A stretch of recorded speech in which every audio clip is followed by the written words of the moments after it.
Mirad, lo que hemos visto de Aristóteles es la antropología, ¿vale? La antropología de Aristóteles, a diferencia de la antropología de Platón, es unitaria, no es dual, ¿vale? Bien, en la antropología platónica, el ser humano está separado entre dos mundos, en el cual uno es el mundo real, que corresponde con la división de los mundos que vimos en Parménides. En Parménides encontramos un mundo de la opinión y un mundo de la verdad. El mundo de la opinión es aquel en el que yo me fío de los sentidos. Y si yo me fío de los sentidos, me parece que las cosas cambian. Pero si pienso, y pienso con rigor, resulta que las cosas no pueden cambiar porque el ser es y no puede no ser. ¿Por qué no puede no ser? Porque para que dejara de ser el ser, tendría que venir del no ser, y del no ser no viene nada. Entonces, aunque me parezca que por los sentidos que yo cambio o que las cosas cambian, si lo pienso y en vez de fiarme de los sentidos me fío del pensamiento, de la razón, me doy cuenta de que las cosas nunca cambian. Porque el ser es y el no ser no puede ser, y del no ser no puede venir nada. Y para cambiar, en cierta medida, tendríamos que ser y no ser. Estas dos vías, una vía donde nos fiamos de los sentidos y una vía donde nos fiamos de la razón, se traducen en Platón en dos mundos diferentes. El mundo en el que yo me fío de los sentidos y de lo que percibo por medio de los sentidos es el mundo sensible, y ese mundo cambia. Y ese mundo está entre el ser y el no ser. ¿Vale? Esto es importante, que el mundo que percibimos por los sentidos no es del todo. Porque es y deja de ser. Las cosas cambian, las plantas se mueren, los días pasan, nada es estable en ese mundo. Y luego hay un mundo donde el ser es completamente y nunca deja de ser, que es el mundo de la razón. Y ese es el mundo de Platón, de las ideas. ¿Vale? Eso es una cuestión ontológica, que es como son las cosas, y si quieres epistemológica, sería: en el mundo sensible obtenemos opinión. La opinión es cambiante y fluctuante de unas personas a otras, de la misma persona durante toda su vida, que era el núcleo del examen de Protágoras. Protágoras muestra cómo lo que hace nuestro sistema de pensamiento es que continuamente cambia de una persona a otra, cambia en la misma persona durante su vida, y entonces es la persona la medida de los cambios, y por eso el ser humano es la medida de todas las cosas. ¿Vale? Entonces, este cambio continuo en el pensamiento de una persona a lo largo de su vida nos da no el conocimiento, porque el conocimiento es así, pero siempre. O sea, por ejemplo, cuando habla un científico y dice, pues, según los datos que hemos obtenido, viene una cantidad de lluvias para este día. ¿Vale? El científico no dice que pues eso me parece a mí o eso opino yo, sino eso es así. Según el modelo predictivo que tenemos, según estos datos, esto es lo que va a pasar. Eso no es opinión, eso es diferente, eso es conocimiento. ¿Cómo se produce el conocimiento? El conocimiento se produce cuando nos alejamos de lo que percibimos por los sentidos, está continuamente cambiando, y utilizamos la razón. Y entonces, la diferencia entre conocimiento, que es siempre el mismo y es estable, y opinión, que cambia y depende del momento y de la circunstancia, es la diferencia epistemológica. La diferencia ontológica es en el cambio y la estabilidad. El ser que cambia es el ser de los sentidos, y el ser que no cambia, que es siempre el mismo y es inmutable, son las ideas. Y eso, llevado al plano epistemológico, es la diferencia entre conocimiento y opinión. El conocimiento no cambia y la opinión cambia constantemente. Todo eso llevado al campo de la antropología es la diferencia entre cuerpo y alma. El cuerpo cambia continuamente, pero el alma no. Os puse el ejemplo en clase, por ejemplo, de las primeras células que fuisteis vosotros, que seguís siendo la misma persona, pero de esas células ya no queda ninguna partícula material. Todo eso ya hace mucho tiempo que está desaparecido, y sin embargo seguís siendo lo mismo. ¿Cómo puede ser eso posible? Pues porque tenéis un alma, tenéis un principio que no es material. ¿Vale? Esto sería la cuestión antropológica, cuerpo, la división entre cuerpo y alma. ¿Vale? En la filosofía aristotélica hemos visto que el ser humano es una unidad, es la unidad de cuerpo y alma. Y para hablar de esa unidad de cuerpo y alma, Aristóteles utiliza dos conceptos, que son el concepto de forma y el concepto de materia, ¿vale? Que están relacionados entre sí, porque la forma, están relacionados entre sí, pero la forma y materia están relacionados entre sí, con acto y potencia.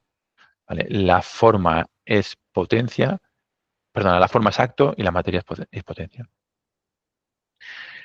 Esto va a la presentación, ¿vale? Estos son los conceptos fundamentales de la filosofía aristotélica que os quiero presentar hoy y de esto es lo que trata la presentación. Así que si alguien lo que sea de estos últimos conceptos de materia, forma, acto y potencia todavía no los ha pillado, que no pasa nada, porque es lo que vamos a hablar ahora.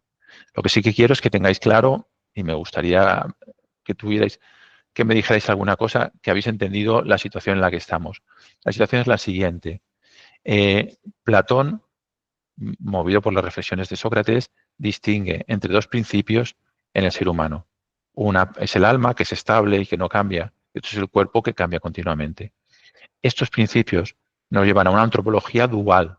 El ser humano está separado. Su identidad y su realidad permanecen en el alma y su cuerpo es visto pues, como una cárcel, como una cosa que le impide el conocimiento, de la cual con gusto se liberaría. Entonces nos queda un ser humano dual. Aristóteles no va a plantear un ser humano unitario, que es unión de las dos cosas, de cuerpo y alma. Y para explicar el cuerpo y alma, lo que dice, el cuerpo es la materia y el alma es la forma. Esos conceptos de materia y forma que están relacionados con acto y potencia es lo que voy a explicar ahora. ¿Está todo bien esto hasta aquí?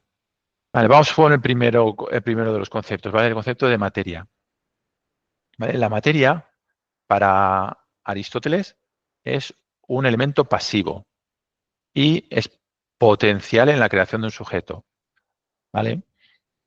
Puede ser transformada y moldeada por la forma.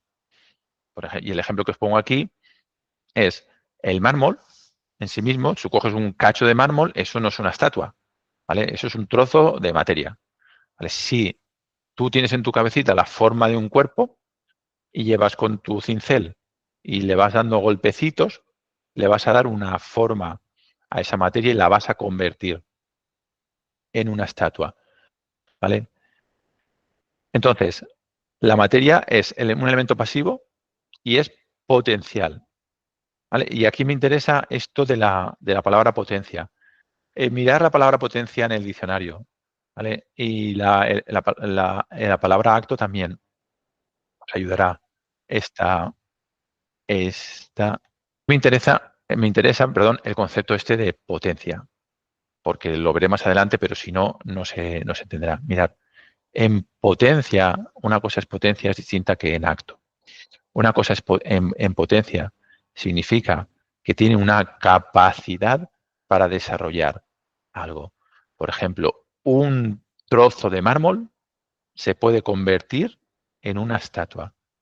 ¿Qué quiere decir eso? Que un trozo de mármol potencialmente se puede convertir en una estatua. Un, un montón de basura no se puede convertir, no tiene la potencia de convertirse en una estatua, ¿vale? Porque no tiene esa potencia la basura.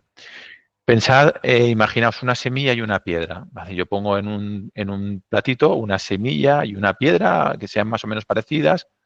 Si voy regando ese platito, cuando hayan pasado unos días, de la semilla habrán pasado unas cosas y en la piedra no va a pasar nada. ¿Por qué? Porque la semilla tiene una potencia que no tiene la piedra, ¿vale? Son las dos materia, pero cada una tiene unas posibilidades de cambio. Y esa posibilidad de cambio es la idea que tiene la materia, que es la materia es potencial. En sí misma es muy poquito, pero potencialmente puede ser muchas cosas. La materia es indeterminada, por sí misma no tiene ninguna forma. La forma que encontramos en la materia en las piedras, en las semillas, en cualquier lugar, esa es una forma en particular de darse la materia. ¿Vale? Pensar en la organización celular o en la organización atómica. ¿Vale? En el caso de material orgánica o material inorgánica. Lo que hace que la piedra sea piedra es la forma en la que se organizan los átomos. Y lo que hace que la semilla sea la semilla es la forma en cómo son y cómo se organizan las células que lo convierten, que son la materia. ¿Vale? Es pasiva y es potencial la materia. ¿Vale? Junto con el concepto de materia, que sería nuestro cuerpo, vendría el concepto de forma. ¿Vale? El concepto de forma, atentos a esto, por favor. El concepto de forma es la traducción que hace Aristóteles del concepto de idea de Platón. ¿Vale? Esta noción de forma, si os acordáis de lo que vimos el otro día en lo de las caras, ¿vale? Cuando veíamos una cara y otra cara que tienen un parecido, ¿vale? Mirad.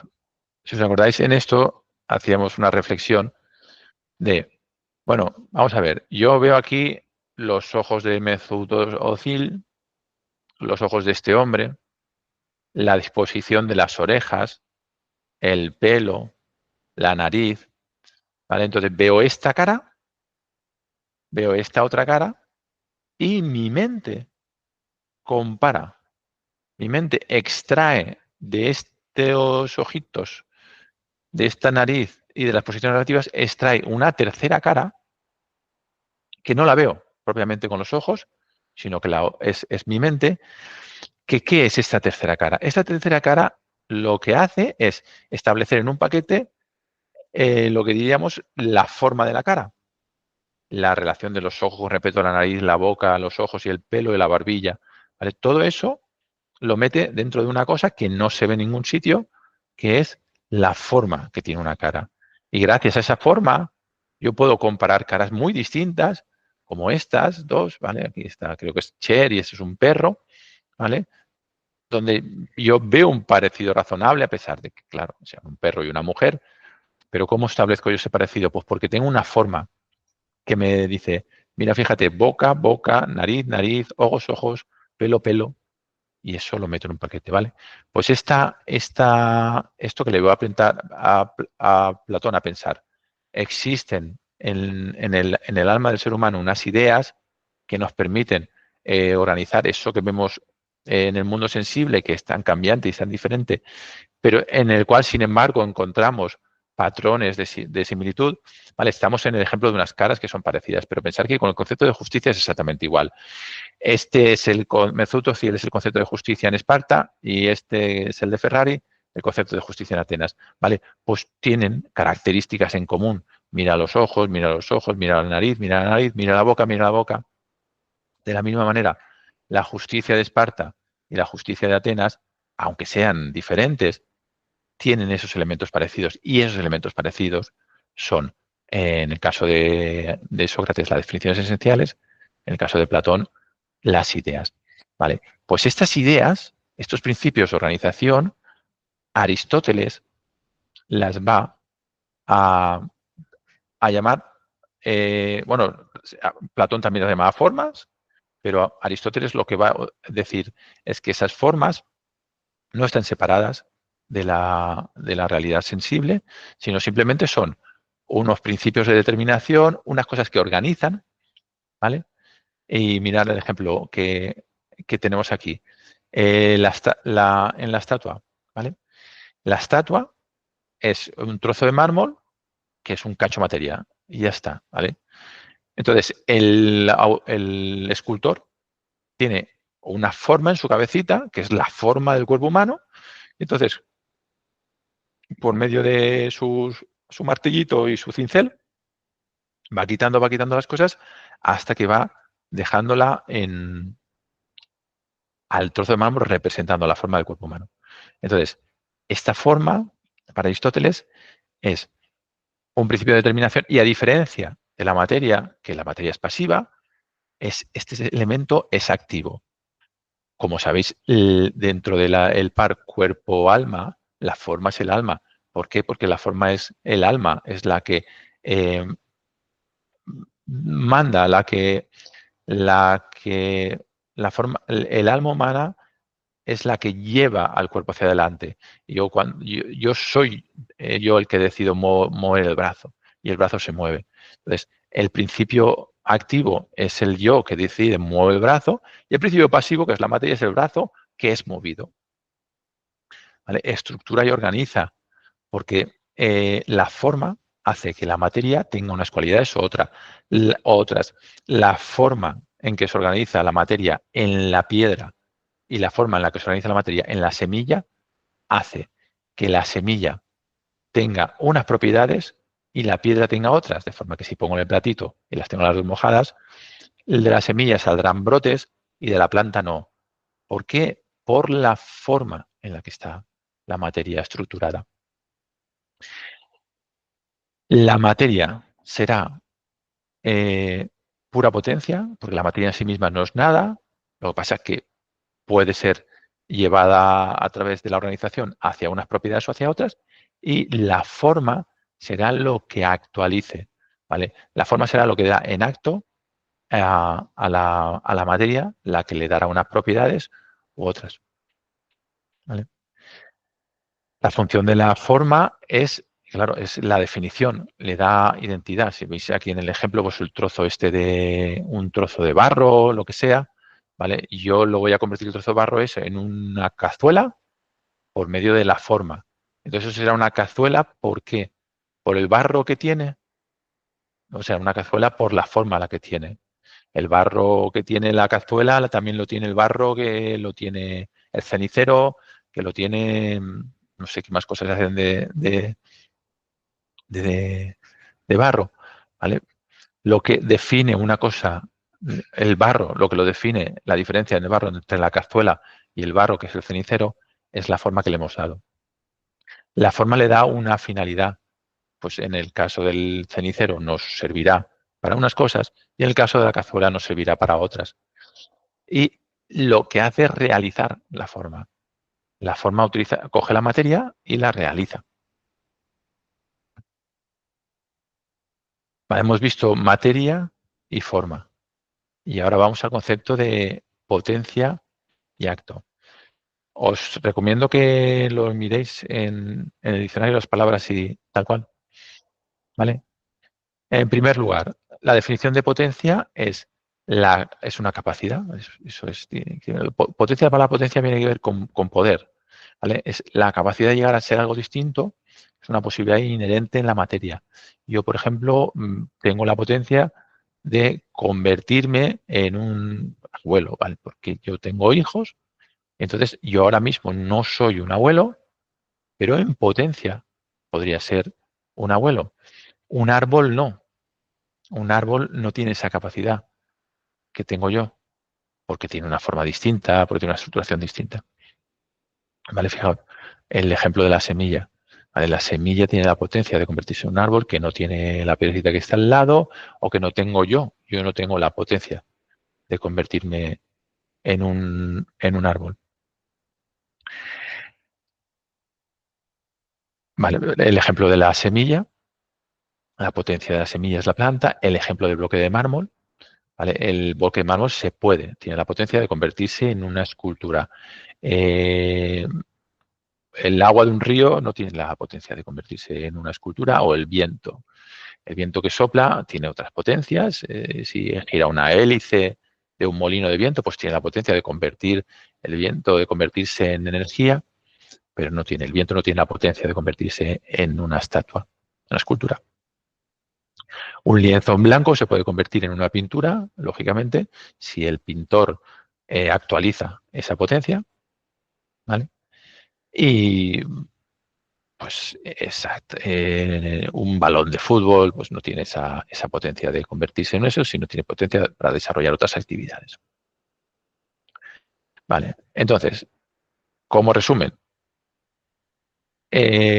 la filosofía aristotélica dice que la realidad es unión de las dos cosas. Materia sin forma no existe y la forma no tiene sentido sin una materia en particular. La materia es pasiva y no está determinada, mientras que la forma es activa y es determinante, define. La potencia es la capacidad de la materia para convertirse en algo, es un sentido en el que la materia es, y la forma es la cosa en la que se convierte en concreto. Y estos son los aspectos fundamentales para comprender la visión aristotélica del mundo. Vale. Dicho esto, vamos a poner un ejemplo que otros años pues, me ha ido muy bien. Mirad, vosotros, como personas que sois ahora, en el estado actual que tenéis, ¿vale? Sois lo que sois debido a las dos cosas. Debido a que sois materia y a que sois forma. Y pensar como pensaba Platón, que lo más importante de vosotros y lo que os distingue a unos de otros es aquello que es inmaterial, pues deja determinadas cosas en el aire que se han de valorar. Mirar, imaginaos que tengo yo una picadora gigante, o sea, una super picadora, esas picadoras como las que, como la Thermomix o un embudo así, o sea, una base muy grande con una hélice en el fondo, ¿vale? Yo cojo a uno de vosotros, os tiro ahí en una cosa de esas y le doy a picar. De forma que eso os bate muy fuerte y os deja ahí deshechitos. ¿Vale? Pensad que ahí vuestra materia seguiría estando tal cual. O sea, ahí no, después de haberos picado, no se había roto ningún átomo de los que os componen y no había perdido nada de materia. Estaría todo de vosotros ahí dentro. Pero ya no tendríais el valor que tenéis como persona.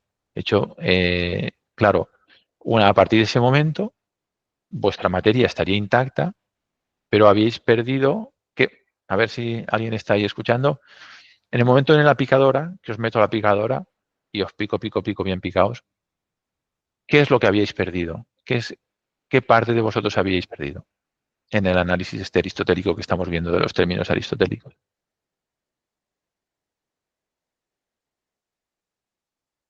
Muy bien, Carla, muy bien, Adán. Vale. Tendríais la misma materia, pero teníais una forma distinta. Muy bien, Daniela. ¿Vale? Y al tener una forma distinta, vuestra realidad como seres humanos habría cambiado de forma drástica, ¿cierto? Ya, ¿qué valdríais una vez estuviera vuestro eso picado? ¿Cuánto valdríais ahí en ese momento? ¿Cuánto dinero daría alguien por vosotros en ese momento? Bien, es una pregunta retórica, ¿eh? A partir de ese momento ya no valdría muy poquito, valdría muy poquito. Entonces, ¿cuál es el problema de esto? Que esto muestra a las claras que los seres humanos somos unión de dos principios. El principio de la forma y el principio de la materia. Vale, si ahora os preguntara, vamos a hacer un paralelismo. Materia y forma, la materia correspondería al cuerpo y la forma correspondería al alma. ¿Vale? ¿Cuál sería vuestro acto y cuál sería vuestra potencia? A ver si lo decís alguno por el chat o levantáis alguno la mano y queréis hablar. Vuestra materia es vuestro cuerpo, vuestra forma es vuestra alma. ¿Vale? ¿Cómo se relaciona esto con los conceptos de potencia y acto? El acto, la forma. Erika, el acto, la forma. Bien, es correcto. O sea, la forma actualiza tu materia. Entonces, cuando tu cuerpo está formado de una manera determinada antes de entrar en la picadora, con esa forma determinada te define, te hace ser lo que eres. ¿Vale? Y si hemos dicho que el acto es la forma, entonces el cuerpo, ¿qué sería? El cuerpo sería meramente ¿qué?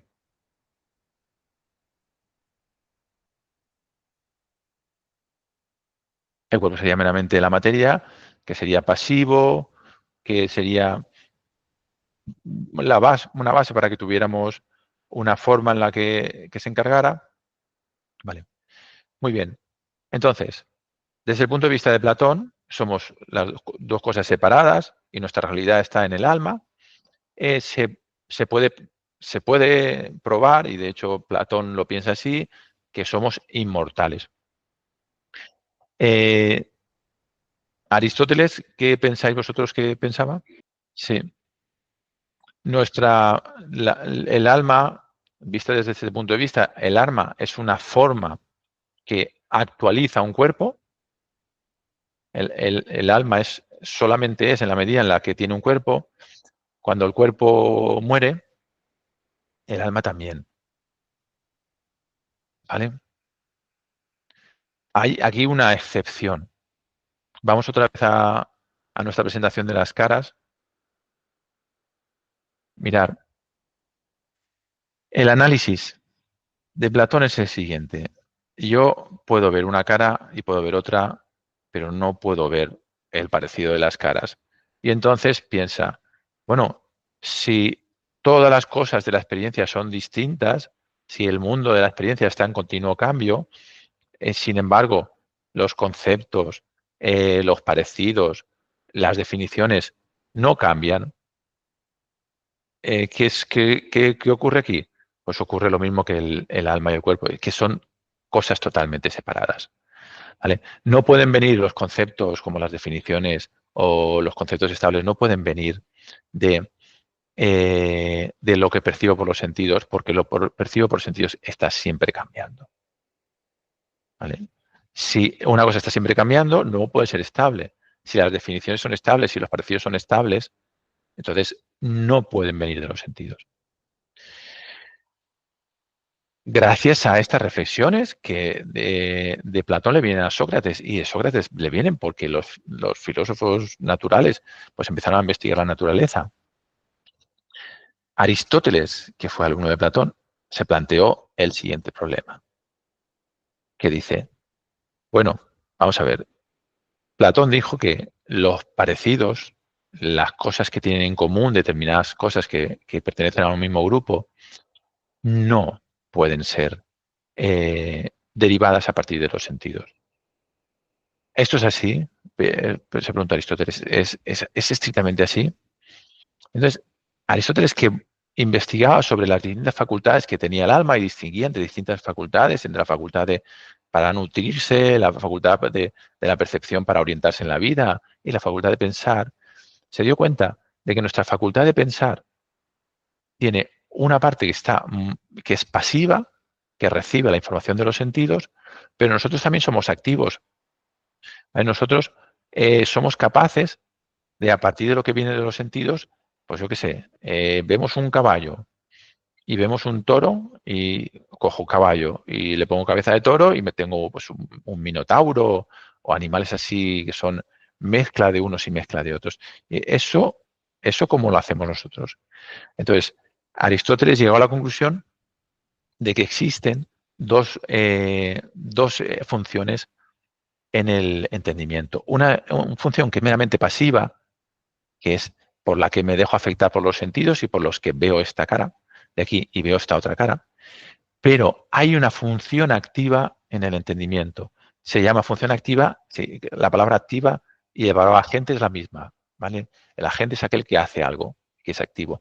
Entonces, hay una parte de nuestro entendimiento que lo que está haciendo ahora cuando yo veo esto es crear un esquema donde establezco la forma de la cara. ¿Vale? Mi mente crea un esquema en el que van a parar estas dos cosas y hace que coincidan.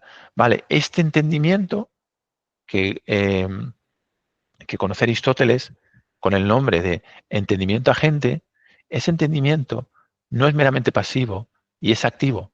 Y ese entendimiento es diferente de nuestro cuerpo, porque si fuera nuestro cuerpo sería meramente pasivo y receptivo.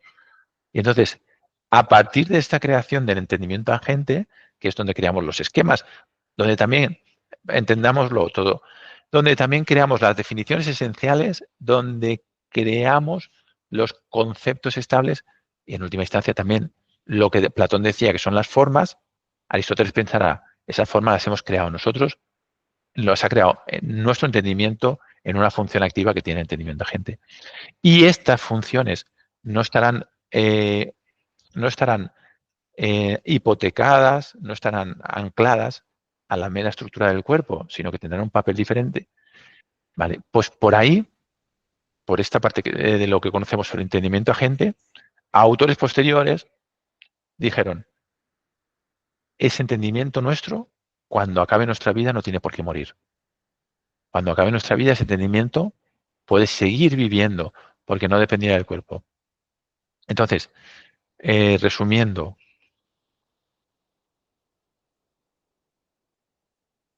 nuestra, como ha dicho Noemí, nuestra alma, en Aristóteles, en el sentido llano y rápido, es decir, es mortal. No hay mortalidad en Aristóteles. Pero hay un concepto que es el entendimiento agente, por medio del cual Aristóteles explica cómo conseguimos ver los parecidos en las caras, cómo conseguimos establecer crear formas, cómo conseguimos elementos estables que se relacionan con la percepción sensible. Cuando la percepción sensible es siempre cambiante, ¿vale? Ese entendimiento agente no tiene por qué morir, y sin que Aristóteles diga nada sobre ese tema, porque a Aristóteles este tema no parece que no le interesó. Ahí queda esa respuesta de sí, pero no. Vale. Pues yo creo que quedan aún 6 minutos de clase, pero yo creo que para lo de hoy ya hay bastante tema. Así que, por favor, hacedme alguna pregunta de lo que hemos visto hasta ahora, porque que no hayáis preguntado. Aunque habéis respondido las preguntas bien, pero no habéis preguntado tampoco una cosa tan densa, me preocupa un poco.